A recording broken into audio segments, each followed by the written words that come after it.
Udumo kuNkulunkulu kweliphezulu nokuthula emhlabeni kubantu abathokozelwa nguye. Baba uNsibanda yakubingelela ndlalifa izulu. Ngithi uJesu Kristu inkosi.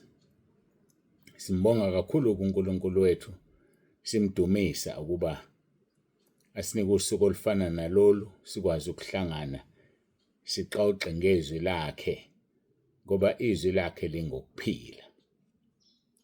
Siyabonga kakhulu siphuma kwempela sonto engikholwa ukuthi beyinhle kuwo wonke umuntu obelalele.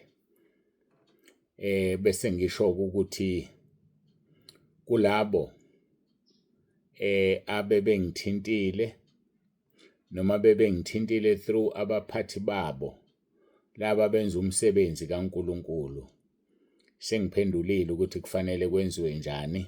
Impendulo uzoyithola kumphathi wakho ukuthi yini okufanele uyenze kusukela manje ukuze ngolimuke lwasebhenki ube compliant. Yakwazi ukuba compliant ukufaneleka. Ukuze ube compliant ufaneleke kuba ilunga lalelo bhenki kufanele ube compliant, kunezinto kufanele uzilethe. Namanje ukuze ube compliant ekuthenini ume phambi kwabantu kudingeka wenze lokhu esengikushilo uzokuthola kumphathi wakho. Bakhona abambalwa abangaphethwe abangasuka emabhrentshini, ngibathumelele ngqo labo ngoba basuke emabhrentshini. Bese kuba khona abala eRichards Bay abathinte mina ngqo ngoba vele imina engikhona kusho ukuthi sengibaphendulile nabo. Impendulo yami iqondene nabo kuphela, ayiqondene nabanye abantu. Iqondene nabaphathi abaletha abantu abangekho compliant, ayiqondene nabaphathi abangalethanga umuntu ongekho compliant. Hayi, siyabonga kakhulu senizwe igama ebeningalazi-ke, kodwa abanye bayalazi ngoba kulona itemu elitheni ebhenki kufanele ube compliant. Nala-ke entabeni you have to be compliant. Siyambonga kuNkulunkulu kakhulu. Sizosama-ke ukuthi sibone engakusho nje ukuthi ngendlela abaningi ngayo abantu abadinga ukubhabhadiswa ba-139 abamaphambi kwabantu, kungaba ekhwayeni, kungaba ukuphatha uhlelo, kungaba ukushumayela, ba-139. So mawubheka uyabona ukuthi uNkulunkulu uyalingcwelisa ibandla lakhe manje. Akusafanele kume noma ubani. Ngakho-ke befundisi yekeni lento ebeniyenza. Umuntu anele ukufika nje senimgaxa ekhwayeni. Akuhambi kahle lokho. Awuzovela umuntu athi uyafika nje agaxwe ekhwayeni. Kufuneka umuntu alungise indaba yakhe noNkulunkulu, umuntu abe ngwasentabeni. Khona abanye abasekhwayeni, emakhwayeni, abebengakaze baze babhuke. Ngisho ukubhuka nje bavuma izono, kodwa sebeyaculiswa. Sikiyeke nje ukubhabhadiswa. Abakaze babhuke, kodwa sebevele bafa. Angazi ukuthi kusetshenziswa yiphi criteria. Ayipheleke leyo nto manje, ayiphele nje. Ngekho umuntu ozongena ekhwayeni engavumile izono zakhe. And umuntu ofikayo manje akaze ungena kulomuso okungene laba bese bekhona ukuthi sekufanele ukuthi nangomunye engimsebenzisayo noma sengizomsebenzisa, cela akho umuntu ozosheshiselwa la.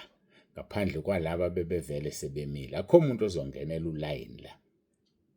So ayicade nje leyo nto. Umuntu noma uthiwa igagu kanjani noma abunjani, mayifika uzolinda usuku lwakhe lokuvuma izono. Futhi akaze udayisele ukuthiwa vuma izono oqala uzungena ekhwayeni. Cha, akazizwele yena. Hayi njengabantu abafakiwe bacula emakhwayeni abakaze bazizwele ukufuna ukuvuma izono.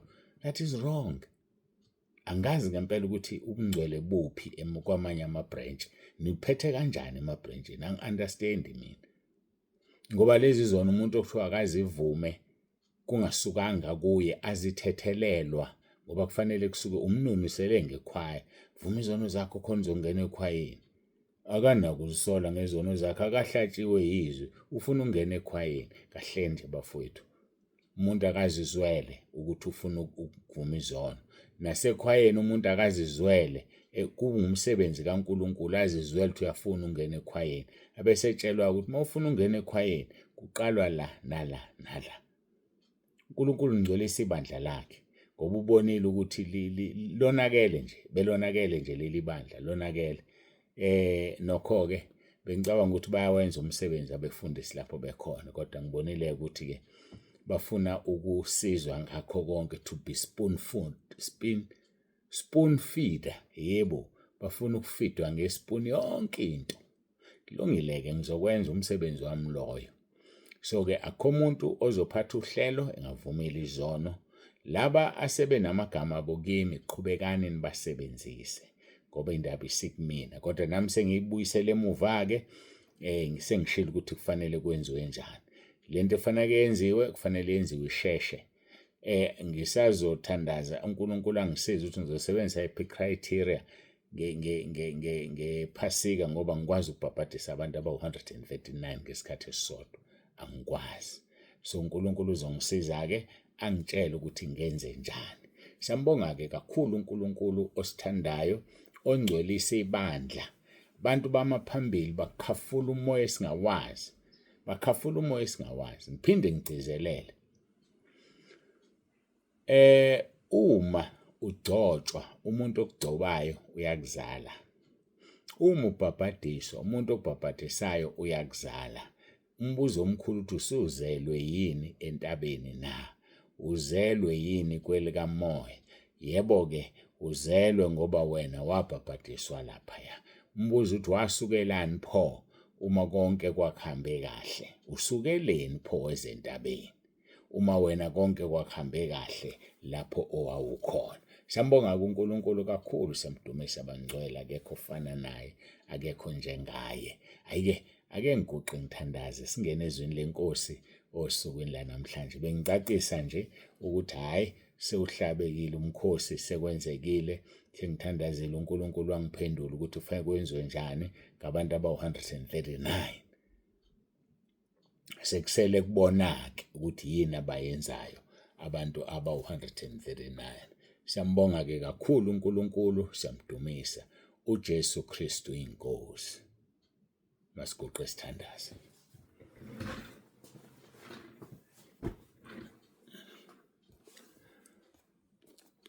Baba, egameni likaJesu ophilayo, uNkulunkulu wethu nomusa, ngiyazithoba phambi kobuso bakho. Ngiyazithoba Nkosi, ngiyacela ukuthi ube kanye nathi manje. Ngiyacela uNkulunkulu wami ukuthi usisize, usifihle kule nkonzo. Ukhulume uzambule ngegama elinamandla lenkosi yethu uJesu Kristu ophilayo. Zambule Moya Ongcwele, sinikela kuwe le nkonzo, sibonga usithanda kwakho. Sibonga ulingcwelisa leli bandla, ulenze libe clean. Siyabonga Nkosi, singcwelise sibe ngcwele njengokuba wena ungcwele. Silungele ukuhlwithwa kanye nebandla, singenze umsebenzi wakho singcolile. Usifundisile ngo-Isaya uthi u-Isaya ngaphambi kokuba umthume wavuma izono zakhe, wathethelelwa. Nansi ingelosi ithabathi ilahle livutha i-althari ibeke emlonyeni wakhe, ithi lokhu kuthintile indebe zakho, ububi bakho busoliwe. Siyakubonga ngoba usenguye lo uNkulunkulu namanje. Dumo lonke silinikeza wena lokufanele, ikhathi zingakabikho namanje kuze kube phakade. uJesu Kristu inkosi. uJesu Kristu inkosi. uJesu Kristu inkosi. Amen.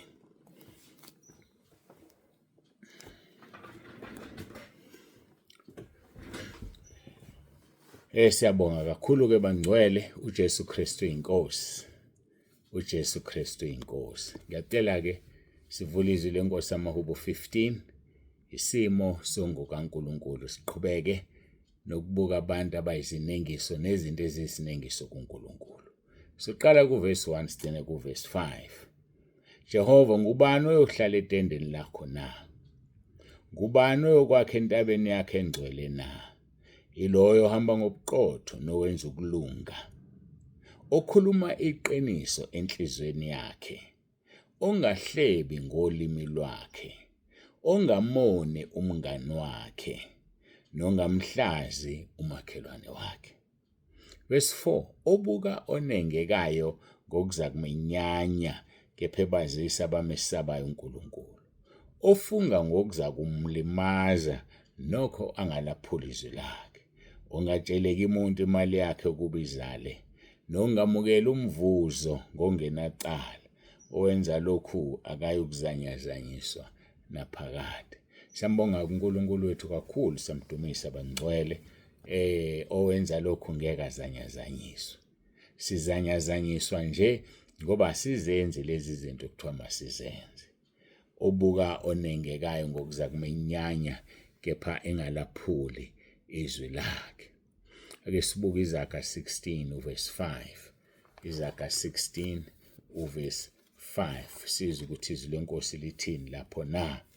Uthi uverse 5, bonke abazidlayo ngenhliziyo bayisinengiso kuJehova impela abayukuyekwa. Abazidla ngenhliziyo. Yazi ukuthi khona abantu abayiqhenya ngenhliziyo, azidle nje umuntu ngenhliziyo, azibone emkhulu, azibone engcono. Azibone engcono kunabanye abantu ngenhliziyo. uNkulunkulu akakufuni lokho. uNkulunkulu akakufuni umuntu aziqhenye. Letha lona ukuziqhenya ngendlela esithakele, ngoba uziqhenya wakho ngenhliziyo kuyaphumela obala. Ubonakala uhamba nje. Cha, iyazizwa le ntokazi. Ayiyazizwa le nsizwa. Igqoke kahle yona, kodwa sekuhlangene nempigogo, sekuhlangene nempakamo. Abafundisi bami baqaphela uSathane usebenzisa izinto ezintathu kubefundisi. Impakamo 1, imali 2, isifazane 3. Umfundisi egadele izinto ezintathu uyophumelela emsebenzini wokufundisa. Isifazane, ngoba abesifazane mase bekukhothamela, abesifazane sebenza lokhu nalokhu, uzibona ungcono wena, uzibona uyisoka wena. Kanti no, abakukhothameli ngoba bethanda wena, bathanda lo Jesu kuwe. Kubiza ukuthi wena ubadlulise kuwe, ubabhekise kuJesu. Ngilinganise nje ngalento ethanda ukwenzeka makuyizinkonzo ayenzeke kakhulu eGauteng. Abantu beza sebeguqa ngamadolo kimi, ngakhuza umhlola. Ngiyacela namanje ningangiguqeli bafowethu, ningangiguqeli. uNkulunkulu esimguqelayo. Niyangilimaza, anifuni ngezulwini. Ngiyimbongolo mina egitshelwe, ningangiguqeli, ngiyacela ningangiguqeli. Hayi ningangiguqeli. Okungenani mawuze ukuthi kunzima ukuthi ukhulume nami umile mina ngihlezi, woza nesihlalo sakho uhlale esihlalweni. Hayi kodwa uthi ungiguqele. Ngiyacela nje ukungaguqelwa bafowethu, angiyena uNkulunkulu mina. Ngiyinceku. Inceku ke ingaphansi kumuntu walapha ekhaya. Inceku isisebenzi. Inceku ke leyo. So kusho ukuthi nina njengabantu bomndeni wasezulwini ningaphezulu kwami ngoba mina ngisisebenzi, ngiyinceku. Anisuke ungiguqela ke. Hayike asidlule lapho, ngithemba ngizwile. Sithe sibuka ke Izaga 16 bese ngidlulile Izaga 16 verse 5 sizwile uthini. Sithi bonke abazidlayo ngenhliziyo bayisinengiso kuJehova impela abayukuyekwa. Ngeke ayeke umuntu oziphakamisa ngenhliziyo. Uthini kumpostoli Paul kwabaseRoma chapter 12 siqala kuverse 3. Ngokuba ngumusa engiwuphiweyo ngisho kulona loyo phakathi kwenu ukuthi angacabangi athi mkhulu kunalokho afanele ukucabanga. Ukho ukuzidla ngenhliziyo lokho. Musuzicabanga umkhulu kunalento ofanele uyicabanga. Kodwa ucabanga ukuthi ucabange kube ngokuqonda ukuthi njengalokhu uNkulunkulu abele ilona lo isilinganiso sokukholo. Khona abantu abazibona bengcono kunabanye ngoba becula kahle, noma ngoba bethandaza kahle, noma ngoba beshumayela kahle, angazi noma ngoba kunjani. uNkulunkulu akayifuni leyo nto. Akekho ongcono kunomunye kuyena. Phela ukuthi ukunikile lesipha kunikeze sona sisebenzise ngokwazi ukuthi uNkulunkulu wabele yilona loyo isilinganiso sokukholo. So wena ungasibona ngathi isikhulu esakho, kanti kuNkulunkulu mhlawumbe isona esincane, wena usibona sisikhulu ngoba sisobala. Ngithi lento ifana nezitho zethu zomzimba. Khona lezi zitho ezisithele kanti zisemqoka makuthiwa kujame sona.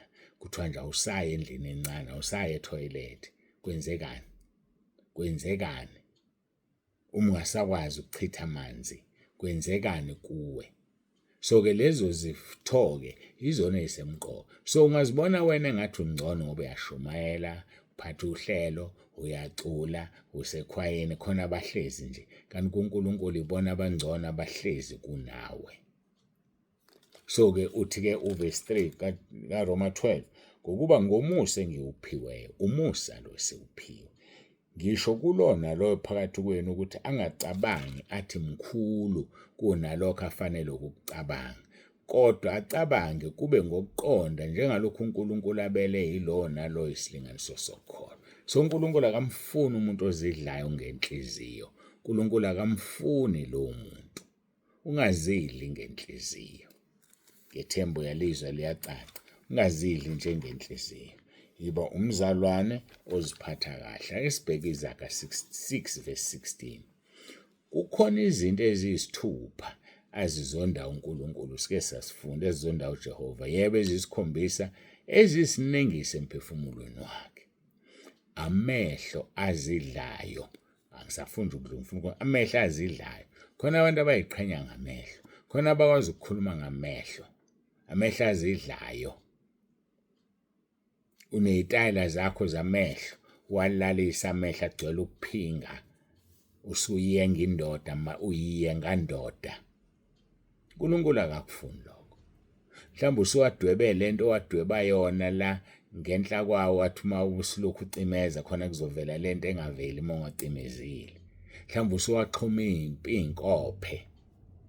Amehlo azidlayo yiwo-ke la, usuxhuma iy'nkophe wena. Amashiya usuwasusile, usuwadwebe ngepeni ukuthi abe yile shape wena oyifunayo.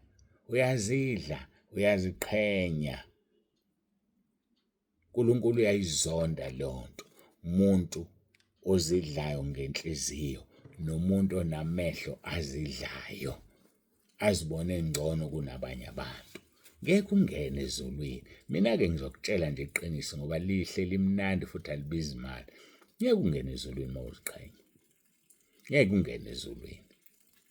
Kungena ezulwini abathobekileyo ngoba uNkulunkulu kwenzani? Ubapha umusa. Bonke abathobekile uNkulunkulu ubapha umusa. Afuneki umuntu oziqhenyayo nozidlayo ngenhliziyo. uNkulunkulu akamfuni loyo. Sidlule siye laphaya kuLeviticus chapter 20. Leviticus chapter 20 verse 14. Uthini?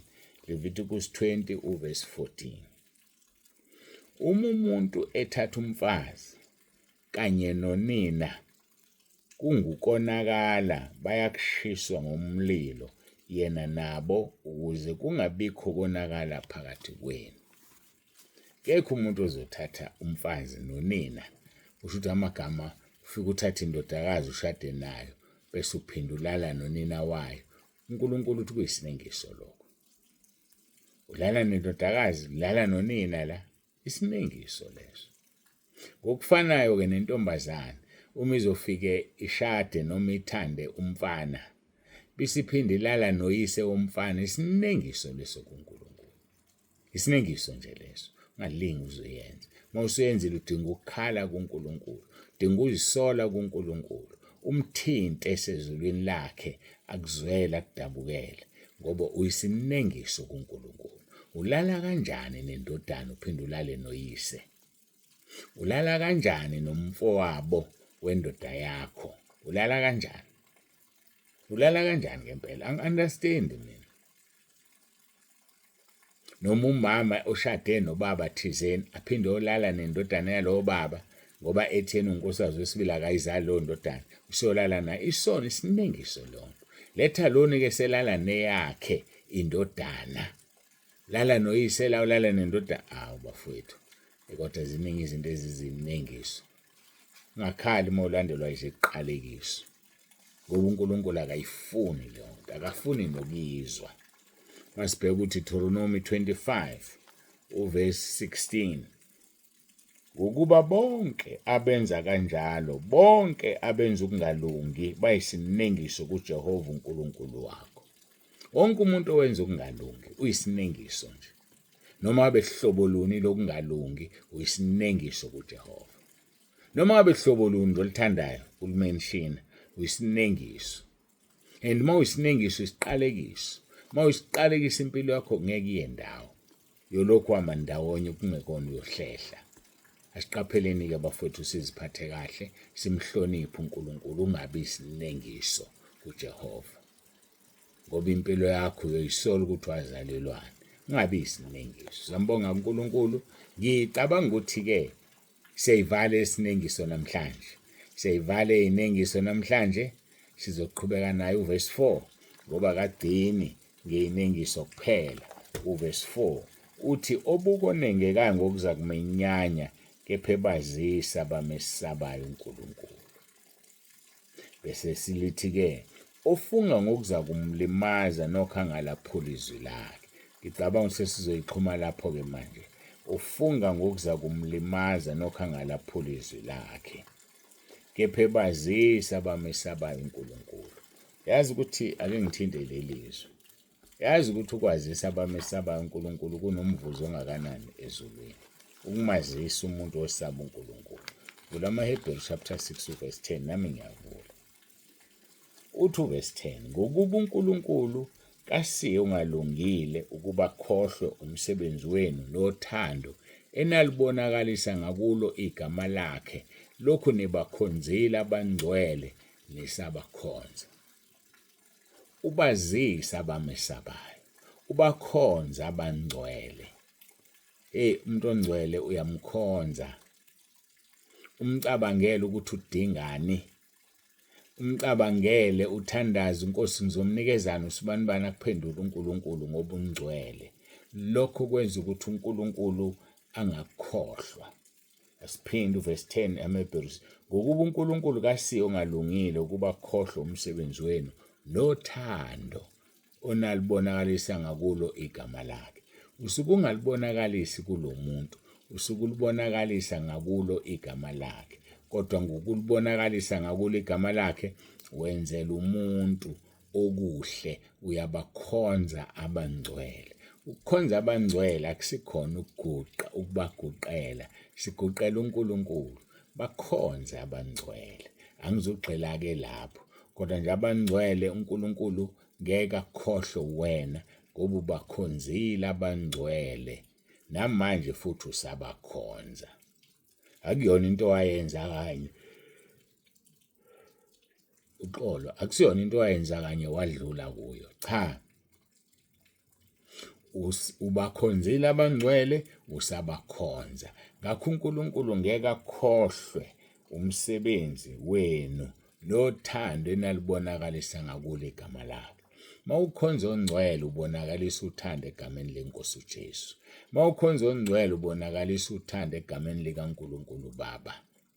Ngenxa yalokho uNkulunkulu ngeke akukhohlwe imisebenzi yakhe emihle. Ngenxa yalokho uNkulunkulu ukuthatha ngokuthi ubakhonzile abangcwele futhi usaqhubeka ubakhonze. Hayi besingageqi amagula nokho. Besenzela nje ukuthi ngokugcinwa inkosi ngeke sisabuyela emuva. Sesiyoqhubeka-ke nezwi lethu amaHubo 15 sizwe ukuthi onjani ofunga ngokuza kumlimaza nokho angalaphuli izwi lakhe. uJesu Kristu inkosi. Masiguqe ngithandaze. Baba olungileyo, Baba ongcwele, siyazithoba phambi kobuso bakho, siyakubonga ngendlela emangalisayo, siyakudumisa. Akekho uNkulunkulu ofana nawe, akekho uNkulunkulu njengawe. Dumo lonke lukufanele lungolwakho. Yiba kanye nathi-ke Nkosi usifihle ngamunye ngamunye olalele lenkonzo. Nkosi umfihle edwaleni elinguwe. Uvula umfanto njengoba washo wathi uthatha uMose umfake emfantweni wedwala. Siyabonga Nkosi ngoba uyasifihla, uyasivikela, uyasibiyela. Busisa-ke lona loyo olalele ezwe enze alungise indaba yakhe nawe, avume izono zakhe, abone ubuthakathaka bakhe. Ngoba uthe ngeke usasehlulela wena uqobo, kodwa yizwi olukhulume kithi elizosahlulela. John chapter 12 verse 48. Siyabonga Nkosi, udumo lonke lungolwakho. uJesu Kristu inkosi. Amen. Siyambonga-ke kakhulu uNkulunkulu, siyamdumisa abangcwele, akekho ofana naye, akekho njengayo. Baba uNsibande usiyavalelisa. Hayi-ke siphinde sibonane ngokugcinwa inkosi kusasa kuyo le ngosi uJesu Kristu inkosi.